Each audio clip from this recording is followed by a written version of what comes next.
Hey guys, welcome back to our channel. So for today's video, I'm gonna teach you how to change Adobe Acrobat page size. So first head over and launch Adobe Acrobat, and here start by opening the file with the page you want to change. Now from here in the toolbar, head over to All Tools, then click on Organize Pages.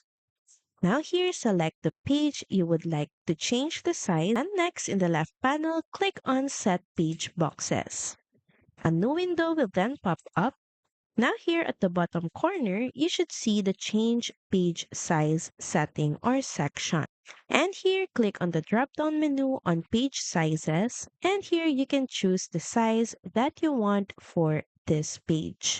You can also set your own size by clicking on Custom and typing in the width or the height that you would like for your page. Then once done, head over and click on OK.